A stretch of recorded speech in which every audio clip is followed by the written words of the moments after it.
নমস্কার বন্ধুরা, শরণ কুকিং অ্যান্ড লাইফস্টাইল ব্লগে সবাইকে স্বাগত জানাই।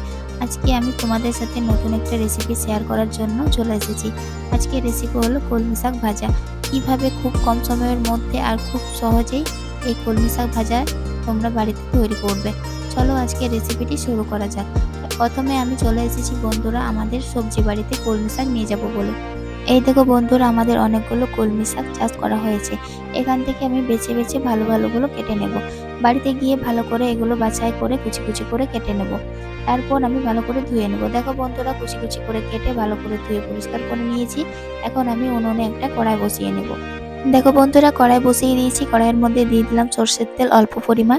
তেল গরম হয়ে গেছে বন্ধুরা, এখানে আমি দিয়ে দিলাম 3টে শুকনো লঙ্কা, 5 ফোড়ন আর আগের থেকে থেতো করে রাখা কিছু রসুন কুচি।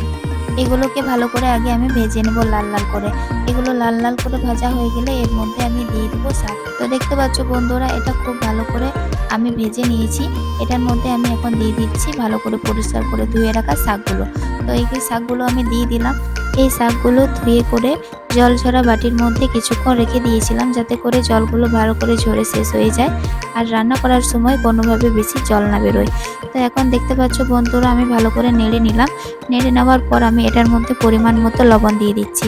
লবণ দেওয়া হয়ে গেলে এখানে আমি আবারও ভালো করে নেড়ে নিচ্ছি, যাতে লবণটা ভালো করে মিশে যায়। তারপর আমি এটা কিছুক্ষণের জন্য রেখে দেবো, যাতে এর থেকে সব জলগুলো বেরিয়ে শুকিয়ে যায়। তো চলো বন্ধুরা, এটাকে আমি মিডিয়াম আঁচে কিছুক্ষণের জন্য রেখে দিই।